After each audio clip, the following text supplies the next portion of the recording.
Josefina face mold collection with the queen herself, the OG, Miss Josefina Montoya.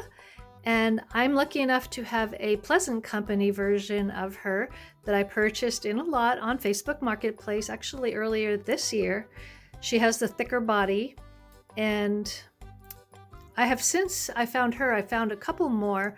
One I had purchased on Mercari and kind of resold, just wanted some of her pieces so that this Josefina could have some additional clothing items.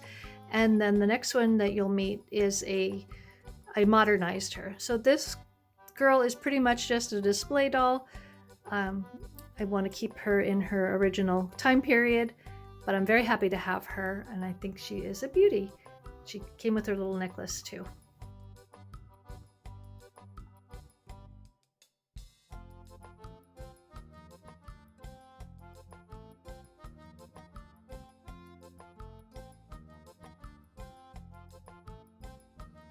And then this one joined the family. This is actually the first and original Josefina that I rewigged and I renamed Nina.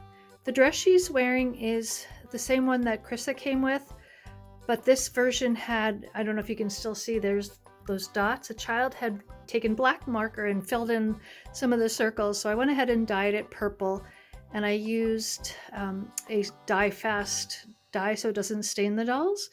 The sweater she's wearing, I wanted to keep on her so I could let you know that it comes from one of those awful pretend antique, what do they call it? Antique reproduction China dolls. If you look at them, sometimes they have really nice clothing, and this little sweater is super good quality. And I'll turn her around so you can see the back. I just like the detail on it. So, and it also has a cute little patch. Yeah. So this is Nina now, wearing a Krissa wig.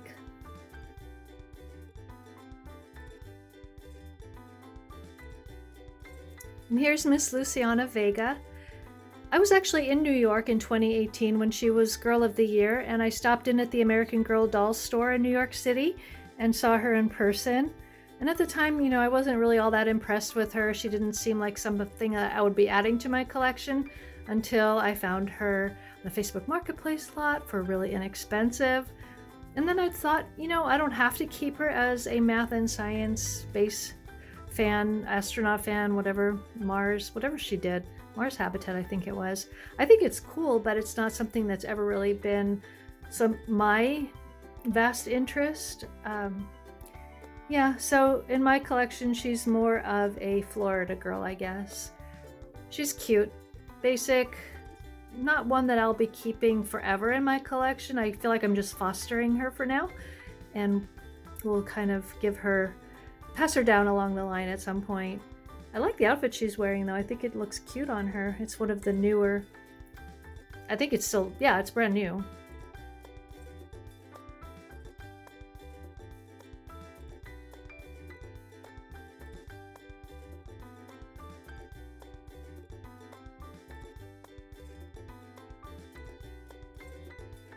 And next is Grace Thomas, Girl of the Year from 2015, and she is wearing the plaid party dress.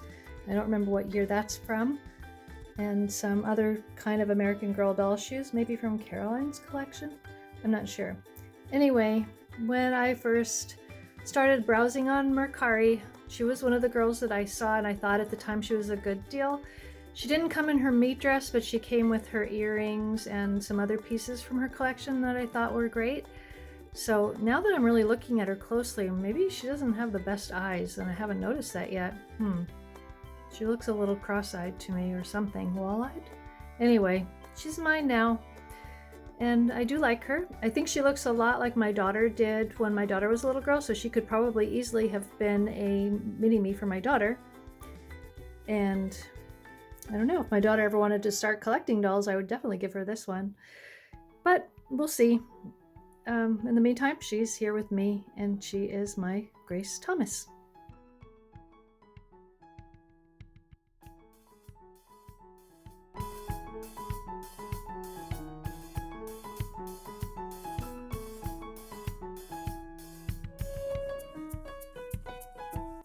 Yvette Peters. She is an absolutely gorgeous doll. She is from the World by Us collection. So this little lady is supposed to be an environmentalist, and she's got her two friends, McKenna and Maritza. And I have Maritza, I don't have McKenna. But this was the very first doll that I ever purchased from AmericanGirl.com website. Full price, so yeah, that's not my norm. I normally wait for sales and things, but I really, really wanted to experience what it was like to get a doll from American Girl. I probably should have gone to the store itself and purchased her in person, but I did not do that. I went ahead and ordered her, and I'm very glad to have her. Apparently she was originally supposed to have a darker skin tone and maybe darker hair to be a mixed race girl, and that was some controversy. I didn't know that at the time, but I purchased her strictly because I thought she was absolutely beautiful. I'm very glad to have her in my collection, and I'm glad to have her pieces, even though it was really pricey, I think, for a doll outfit. But they've since retired, so I'm glad that I have them. And yeah, Miss Yvette Peters.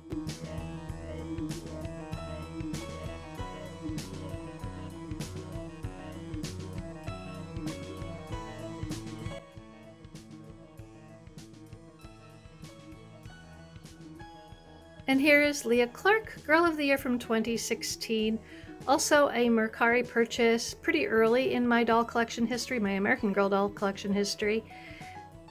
I was lucky because she really is a beautiful one. She doesn't have wonky eyes, and her hair was in really good shape. She came with her complete meat outfit, including all the accessories and the earrings and everything. She did not have this Baha'i outfit. That's a more recent purchase. But she was in very, very good condition. Her limbs were nice and tight. Everything was good on her. So I think she was well worth the $60 that I paid, even though, of course, I had to add shipping to it. Now I would probably be looking for her on Facebook Marketplace, since I have seen her quite a number of times, but I didn't see her in her full meat. So yeah, it was a good purchase. I'm not mad about it.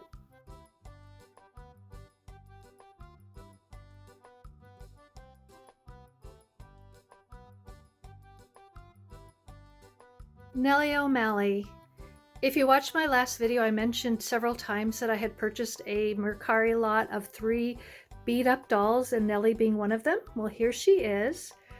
She did come with her meat dress, which was a big plus, and one of the reasons that I went ahead and purchased that lot. And I ended up sending her to the doll hospital. She was she was in rough shape, let's just say. And when they when they sent her back to me, they had put that bow in her hair.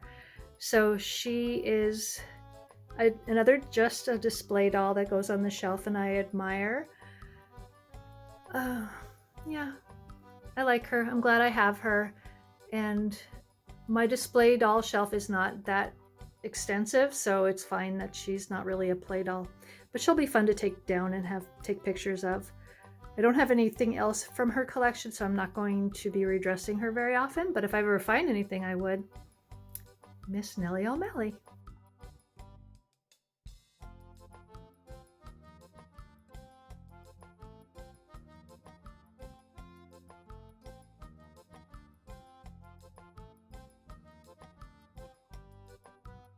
Blair Wilson.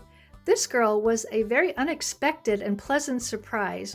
I was on my way to pick up that Facebook Marketplace lot of the classic dolls, which was in Sacramento, over an hour away from me. I left early. I wasn't sure what the traffic was going to be like, and there is a big Savers kind of on the way, maybe half an hour closer to me than Sacramento is. However, I stopped there that day, not really expecting to find anything, just looking, and to my surprise and amazement and delight, there were 7 American Girl dolls on a shelf at Savers, including Blair Wilson. And look at how good she is. I mean, she's almost brand new. I don't think a child ever really played with her. I was so excited. And get this, she was only $8.99. I mean, that's unheard of. She came with her meat dress, but no shoes. And I went ahead and redressed her in this cute little cottage core dress from Shrimp and Grits, a company on eBay, or Etsy, I mean. And this little hair piece I made, it's just that ribbon with a little bit of elastic so it'll stay in place on her head. And that is a child's bracelet I just doubled for her. But yeah, I did want Blair, but I wasn't expecting to find her, and I wasn't really actively looking for her. She was just kind of on my wish list. And now I'm very happy to have her. She is a beauty.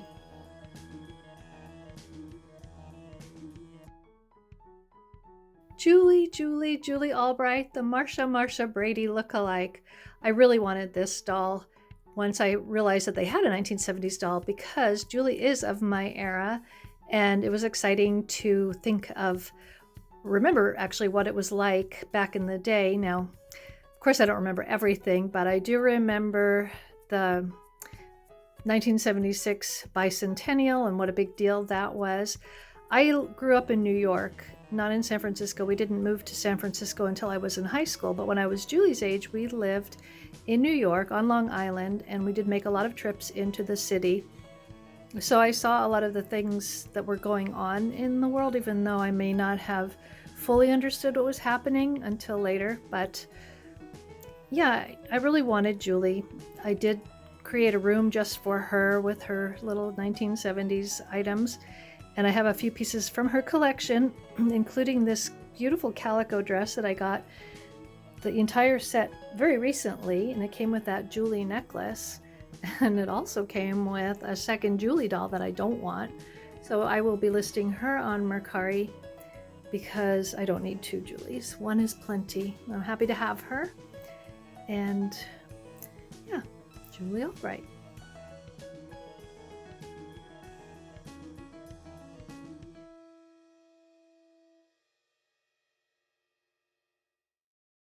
And that wraps up my entire American Girl doll Josefina face mold collection.